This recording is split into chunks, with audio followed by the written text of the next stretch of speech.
ወተት ምንድነው 3 ወር ተከታታይ ታገኛለህ። ከብት አርቢ ካፒታሉ ከብት ትንዶች ላም ይወዳሉ፣ አርዶም አይበሉም። እውነታቸው ነው። እኔም ላም በጣም ነው የሚያሳዝነኝ። አንድ ላም ጠዋት 10 ሰጥታ ማታ ደግሞ 10 ሰጣለች። እንደዚህ አይነት ፕሮጀክት የለም። ጤነኛ ላም ከተገኘና አስተማማኝ ገበያ ካለ በእውነት ላም ጥሩ የደሃ ገቢ። ሰላም ቤተሰቦችና ተመልካቾች፣ ሰብስክራይብ፣ ላይክ እና ሼር ማድረግ እንዳይረሱ። አሁን በቀጥታ ወደ ጉዳያችን እንገባለን። ወተት ምንድነው 3 ወር ተከታታይ ታገኛለህ። ከ3 ወር በኋላ ስለሚጠቁ ወተቱ እየቀነሰ ይሄዳል። ከተጠቁ በኋላ ደግሞ ሲያረግዙ እንደዛው 4ኛ ወር ላይ 5ኛ ወር ላይ ያለ 6ኛ ወር ላይ እየቀነሰ ሄድና 4 ሊትር ይገባል። ከዛ 7ኛ ወር ላይ አንድ ላም ከተጠቃች አንድ ላም 7ኛ ወር ላይ ግድ ማቆም ግዴታ ነው። ትልቁ ቻሌንጃችን መኖ እንግዲህ ምንድነው ከየተለያየ ቦታ ነው የምንገዛው።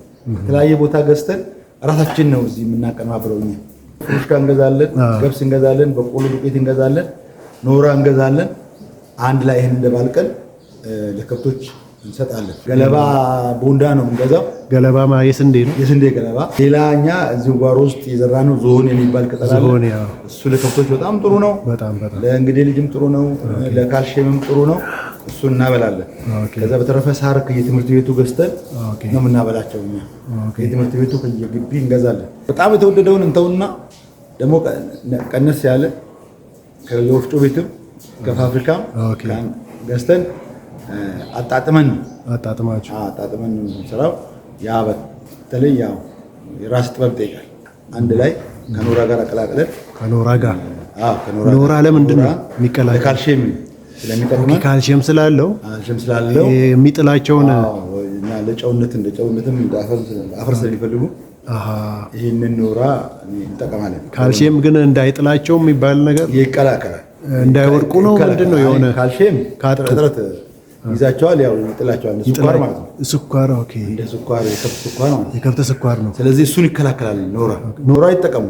ጥሩ ነው። በጣም አልፋልፋም ጥሩ ነው። አልፋልፋ ጥሩ ነው። ምርቱን አናገኝም። ፓፓያ እናበላለን። ፓፓያ ግን ውስጡ አሁን ያን ስታረግ ምንድነው ወጪ ትቀንሳለህ።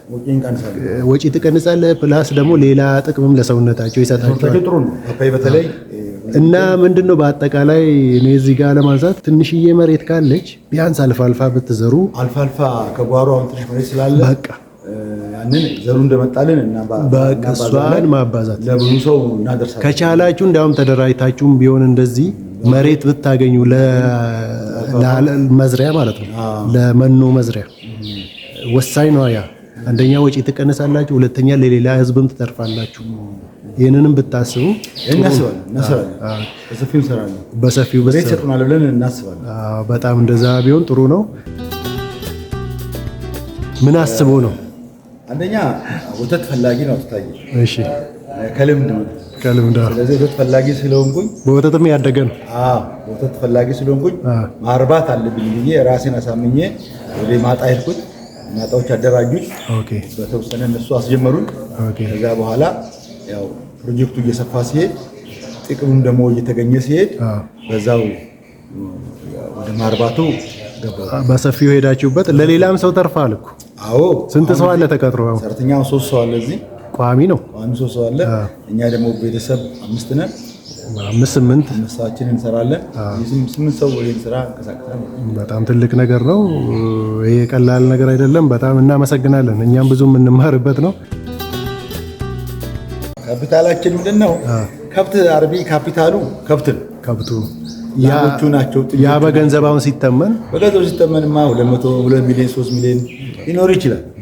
ወደ ገንዘብ ስትለውጣቸው ካፒታሉ ከብት አርቢ ግን ካፒታሉ ላሞቹ ናቸው። ኢንካሽ አይደለም። ኢንካሽ ይመጣል፣ ለመኖ ይሄዳል፣ ለቁብ ይሄዳል፣ ለግብር ይሄዳል፣ የተለያየ ነገር ትከፍላለህ። ከዛ ለቤት ለሰራተኛ ለምናም ታውላለህ።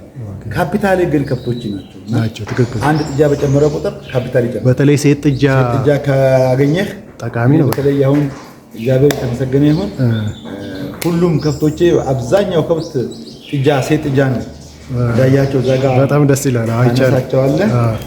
ሴት ጥጃ ስላገኘው እርባታውም ደስ እያለኝ ትልቁ ያው እንግዲህ እግዚአብሔር ሲረዳ ነው። አዎ በረከቱ ሲኖር ነው። እግዚአብሔር ሲረዳ ነው። በጣም እግዚአብሔር ካረዳ ከብት ቻሌንጅ አለው። ይሞታል። ትክክል። ጥጃ ይሞታል። አንዳንድ ላም ሊሞት ይችላል። እሱን ቻሌንጅ አልፈህ እንግዲህ እዚህ ጠንክረህ ከሰራህ ሰው የጥረቱን ያገኛል፣ የልፋቱን ያገኛል፣ የዘራውን ያጭዳል።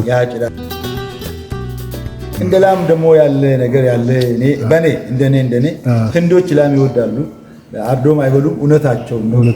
እኔም ላም በጣም ነው የሚያሳዝነኝ። አንድ ላም ጠዋት 10 ሰጥታ ማታ ደግሞ 10 ሰጣለች። እንደዚህ አይነት ፕሮጀክት የለም። ጤነኛ ላም ከተገኘና አስተማማኝ ገበያ ካለ በእውነት ላም ጥሩ የደሃ ገቢ ዝቅተኛ ኑሮ ያለው ሰው ቢያረባ ወደ መካከለኛ ኑሮ ይሸጋገራል። እኚህ ላሞች የምታያቸው በሙሉ እዚሁ የተወለዱ በመርፌ በማዳቀል ስለተወለዱ በሰው ሰራሽ ግን ምን ያህል ወተት አላቸው የሚለው ግን ናዝሬት ዙሪያ ያላቸው ወተት እስከዛሬ ድረስ 22 ሊትር 20 ሊትር እነኚህ ኮመን ወተት ላም ከገዛ አልቦ ነው ያለው። እርጉዝ ከገዛ ብቻ ነው ወይ ደግሞ ግደር ከገዛ ግደር እድሉ ነው። ግደር እድሉ ነው። ላም ከሆነች ደግሞ ሂስትሪው ታሪኩ አለ። የወለደች ላም ከሆነ ደግሞ ወተቱን አልቦ ጠዋትና ማታ አንድ አፍታ ጠዋትም ሄዶ አልባል ማታም ሄዶ አልቦ በዛ መሰረት ቼክ ይደረጋል። አርጎ ይገዛል ነው። ምንድን ነው የሚያስደስትህ? ያው እነሱ ማሻሸት ነው። እነሱ ማጠብ ነው የሚያስደስትህ። ያው ታሻቸዋለህ።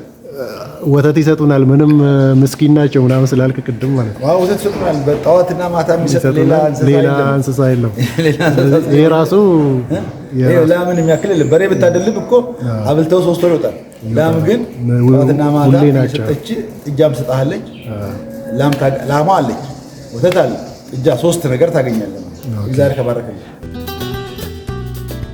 የሚያጋጥመንኛ ማዝ ምንድን ነው? በእንግሊዝኛ አላውቀውም። ማዝ ነው። አፍ ነው። አፋቸውን ያማቸዋል። አፋቸውንና እግራቸውን አፍተግር ነው የሚባለው። ኦኬ። እና ማዝ ነው። መነሻውን ታውቀዋለህ? መነሻ ምንም አናውቅም። ድንገት ነው። በንፋስ ነው የመጣው። እንዴት ይታከማሉ? ሕክምናውስ? በቃ ሕክምና መርፌ አለ። እኛም ደግሞ በርበሬ ምናምን አፋቸውን ማሻሸት እናሻሸላቸዋለን። ከዛ በኋላ መርፌ እናስወጋለን። ግን አስቀድሞ ማስከተቡ ነው። አስቀድሞ ማስከተብ ጥሩ ነው። ፈንጣጣ አንዳንዴ ብቅ ይላል። ፈንጣጣ እሱም ክትባት አለው። ሐኪሞች ይከታተላሉ። ግን ቶሎ ነው ጊዜው ወቅቱ ሲደርስ የሚታከሙት።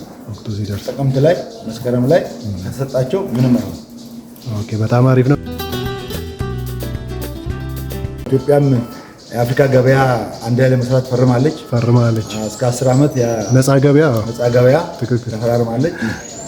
ይህንን ደግሞ ገበያ ለመጠቀም ይህን እድል እንጠቀም ነው። ወተትን ወደዛም ለመሸጥ ወደዚህም ለማስገባት ሰው ያስፈልጋል፣ እውቀት ያስፈልጋል፣ ካፒታል ያስፈልጋል። እንደምታዩት በፈገግታ እኔንም በደንብ አድርጎ አስተናግዶ አስተምሮኛል። እናንተም ደግሞ ይህን መረጃ ይዛችሁ እንደምትጠቀሙበት ተስፋ አደርጋለሁ። አመሰግናለሁ። መልካም ቆይታ